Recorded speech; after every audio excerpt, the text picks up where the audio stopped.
Your half-brother, King Orm, is about to declare war upon the surface world.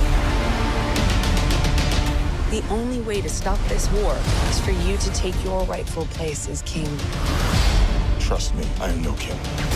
While many would not say that the DCEU has been very inconsistent in terms of quality, which fans know is because of the interference done by Warner Brothers, one movie did soar above the others in terms of box office gross: Aquaman.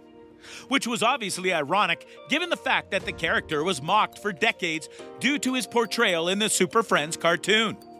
Anyway, once Jason Momoa was given the part, people took him very seriously, and the movie grossed over $1 billion at the box office. And now, its sequel is in production. So, allow us to show you Aquaman 2 release, news, and updates. Be sure to like the video and subscribe to the channel. Original film recap. Given that the original Aquaman film debuted in 2018, which feels like an eternity ago, it's fair that some of you might not remember what the film detailed and how it could build towards the second film. So, we'll give you a brief synopsis. Arthur Curry is a man who wanted to do good in regards to the oceans, but also to be left alone. Remember, this canonically took place after Justice League.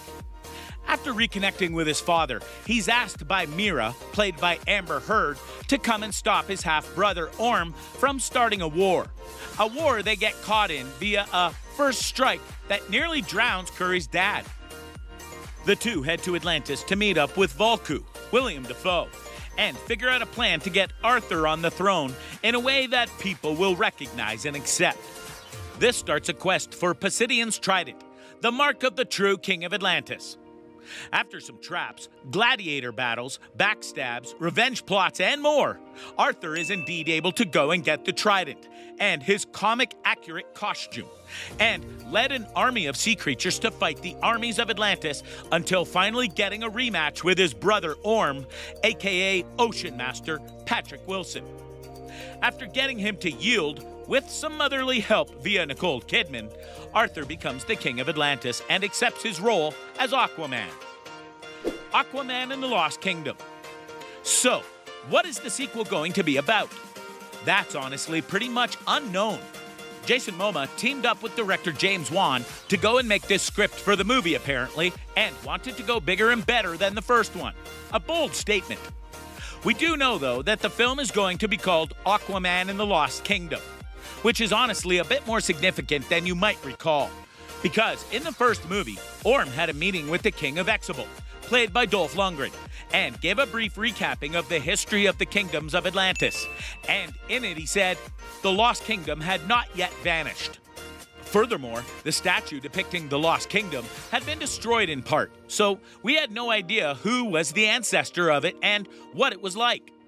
However, when James Wan put on the marker indicating the start of filming, he put in a key word that has gotten everyone talking: Necros, which may sound like a gibberish word at first, but is in fact something deeply tied to DC Comics history, if you know where to look.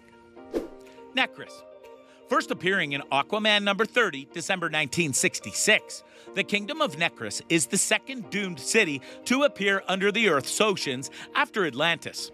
However, unlike the city of Atlantis, Necros has a far more unstable status. Perhaps one of the more bizarre settlements in DC Comics' extensive history. Necros actually only exists on the material plane for a brief period of time when an alien satellite enters the Earth's orbit. Earth's magnetic field triggers a device that then opens up a hole in dimensional space, from which Necros emerges. The city's location in the ocean is also then dependent on the satellite's position, as it can appear at any point on Earth. However, just as easily as Necros can appear from a dimensional hole, so too can this mysterious city disappear. Known throughout its history as the Black History, Necros is ruled over by its tyrant king, Mongo. Ruling as a militaristic warlord, the Society of Necros largely follows suit and is inherently militaristic. The last time that Necros appeared on Earth thanks to the alien satellite that controls its appearances, members of the Mongo's people slaughtered a surface outpost that was under construction. Following this act of violence, Atlantis then went to war with Necros and argued that there can be continued acceptance of surface dwellers living beneath the waves. a story that Aquaman 2 could adapt. Though not a popular kingdom, Necros has appeared in DC Comics and has been a thorn in Aquaman's side. Now, to be clear, we doubt that the movie is going to adapt this particular take on Necros for various reasons. Not the least of which is, it's a bit out there in its pure comic form. Plus, if you recall the first movie, they went and did a bit of swerve on Atlantean culture in terms of the various species like the trench, the brine, and more. So they can use this as a base plate for things and then grow it from there, no doubt. James Wan knows how to respect lore, but also grow it for his own uses. Black Manta.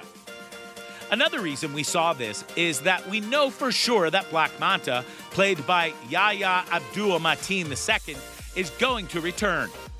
He played a key part in the first movie, but was defeated and then revived by a key scientist who also is likely to play a role in the second film.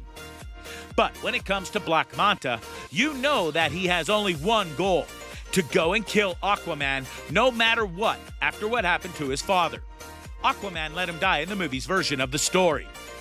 So while Necros might have a part to play in all that is coming, you can bet that Black Manta is going to be stirring up trouble because he has no desire to let Arthur be happy with his new station in life. And he might not be alone in that. Ocean Master. The first movie honestly had a really good villain via Ocean Master. And Orm is still alive after the events of the first film and thus will return. Which we can prove because Patrick Wilson showed a training video of him getting ready for filming. Thank you, @OldManio, for the past 3+ months of Orm training, plus all the prep for the first flick, Patrick Wilson said in a caption alongside the footage. A lot of sweat, a lot of @YellowWolf. Here we go.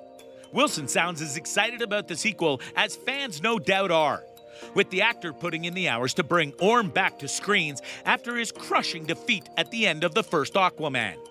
This is a key thing because it shows that Orm won't just be in a cell, which is where he was taken after his defeat by Arthur, and will likely be fighting. But will he be fighting alongside his brother or against him? We can't tell yet. King Arthur. While there is a lot of mystery around what is going to happen in the movie, there are a few things that we can honestly parse out based on the history of the character. And that is the fact that Arthur is going to have to deal with and struggle with being the king of Atlantis. In the comics, the balance Arthur strives for in regards to being both a man of the surface and of the sea is hard. And now he has to govern over the many different factions of Atlantis and keep the peace with the surface world. And that's not going to be easy. Plus, if you recall, Arthur isn't exactly the most, well-spoken person in the DCEU. So even with Mira and his mother, Queen Atlanna, at his side, he's no doubt going to have struggles. Ones that'll feed into the new threats in his life, no doubt. Release date. Currently, Aquaman and the Lost Kingdom is set to release on December 16th, 2022, which ironically was not something delayed by the pandemic. Filming is going on right now, so that means it's going to be well over a year of waiting once it does finish. But given that this is a film that'll have a lot of CGI effects, and thus a need for massive post-production, it only makes sense. So while the journey will be long for it, the result will likely be very worth it. So, what do you think? What do you think of this look at Aquaman and the Lost Kingdom, and how it's all likely to play out? Do you think that this movie is going to be able to top the original? Do you think it'll get $1 billion once again?